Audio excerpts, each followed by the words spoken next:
Okay, imagine this. Let's say you go on a trip. You have to pack light, but you really want to bring your gimbal because you need some stable shots. What if I told you that you could get incredibly stable footage just with a camera? In this video, I'm going to walk you through the different IBIS settings, in-body image stabilization settings of the G9ii, what those settings are good for, and I have some sample shots to kind of give you a look at what these different settings are capable of. However, there is one thing about the G9ii IBIS that might affect your shoot style. And remember, as everything on this channel, I'm approaching this from a totally video shooter perspective. Thanks to Lumix, I was able to get my hands on the G9ii, and I've made several videos about the G9ii and what I think or who I think this camera is perfect for. And if you want to know what that is, check out this video that's popping up on your screen up here. The G9ii has an incredible 8-stop 5-axis sensor shift image stabilization built into the camera. That was a mouthful. So the MFT system, the Micro Four Thirds system, allows just for a little bit more flexibility when it comes to putting some of those image stabilization features in the camera. And that was apparent in the GH5 with that groundbreaking image stabilization. Now that's been incredibly improved upon on the G9ii. But there's a very interesting fact about this system that you're going to want to pay attention to because it totally had me shook. If you're new here, my name is Caleb and I've got a ton of Lumix content on this channel. I want to help you master your Lumix cameras. And if that's something you're interested in, make sure you hit that subscribe button so you don't miss when new videos come out. The very first setting that we're going to look at is just the basic in-body image stabilization. And again, it's a 5-axis sensor shift image stabilization component in there, giving the G9ii a total of 8 stops of image stabilization. So unless you're doing some crazy running with this system, the shots that you get are going to be stable. And a lot of what this does is kind of takes out those like mini jitters that you get when you're handheld on the camera. But if you do decide to run with the G9ii, there is a setting that we're going to get to in just a sec that will take care of that. So the camera body of the G9ii is going to provide that 8 stops of image stabilization. So what that means is that even if you don't have a stabilized lens or you turn the optical image stabilization off on your lens, with that 8 stops, you're still going to get a very stable image. So there's a lot of prime lenses that don't have that optical image stabilization built into the lens. If you use the 10 to 25 or the 25 to 50 millimeter, those Leica systems, they don't have that image stabilization. But with the camera body itself, you're not going to have to worry about it. But there are some lenses that have that optical image stabilization. If you turn that on, you have dual IBIS. And this is what has me shook. I'm going to read this directly from the Lumix website, Panasonic's website. And this is on the G9ii page. The astonishing power of the 8-stop body image stabilization eliminates shake even in low light with slow shutter speeds,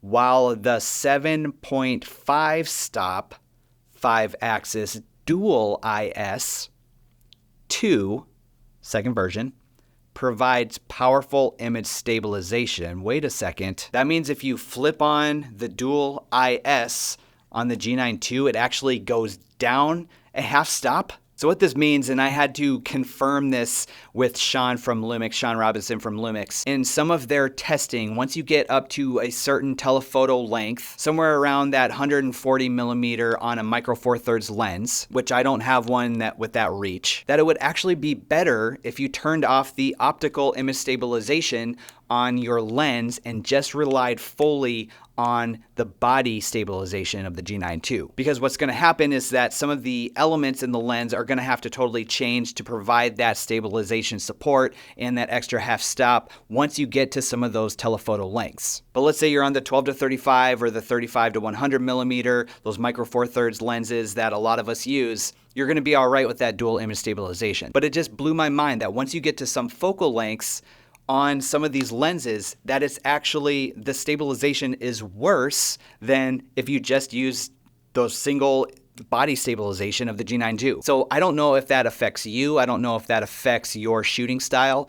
That's just something to be aware of. The second setting of the image stabilization that we're going to look at is the electronic image stabilization on the G9ii. Now, this feature on the G9ii is a true gimbal killer, but it comes with a catch. So you're going to be able to set the E-stabilization to standard, which is going to provide extra stabilization. Let's say you have to walk down the street, you're following somebody, and then you have the high setting. So this is going to be totally fine if you have to like run and follow somebody. But there is a trade-off if you use these settings to get that extra electronic stabilization. It's just going to crop in your image a little bit. And I would say this is pretty common on electric stabilization systems. In order to take away that shake and those bounces, it has to crop the image in to kind of compensate a little bit. So this electronic image stabilization is perfect for any type of walking shots or even running shots if you need to. And the way that it stabilizes the image is really incredible. The next is the boost image stabilization, and this is for like those locked off shots where you want to make it look like you're on a tripod. The trade-off with using the boost IS is that you're not going to be able to do any panning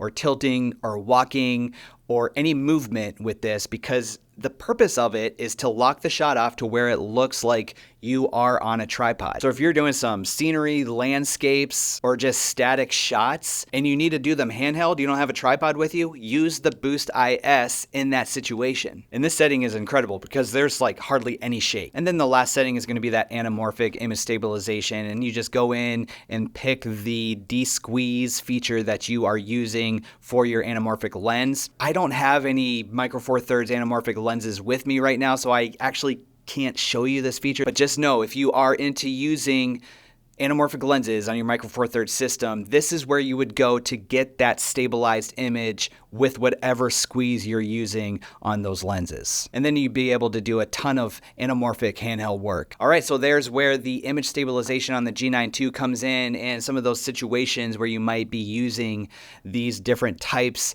of image stabilization settings.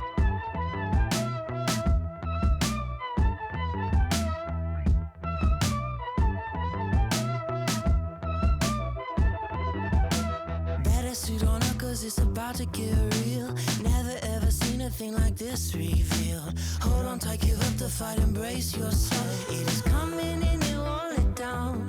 So fresh.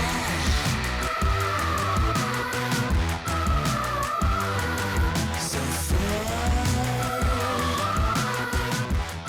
And remember, you can always come back and reference this video if you have any questions about the IBIS on the G9ii. But if you have been able to pick up the G9ii, the IBIS honestly is incredible and the best I've used on any Lumix system. So let me know down in the comments, are you a gimbal user with your cameras, with your Lumix cameras? Is the 8 stops of IBIS on the G9ii, is that enough for you to maybe leave your gimbal at home and not take it with you? And if you have any other questions about the IBIS on the G9ii, let me know down in the comments and we'll totally get a conversation started going down there. Now, I already showed you one video where I think the G9ii is perfect for. Here's another one that's popping up on your screen right here. Check this out. I pulled the G9ii out of the box, and this is instantly what I thought this camera was going to be perfect for. So check out this video that's popping up on your screen right here. Well, that's all I got. Thanks so much for watching, and I'll catch you in the next video.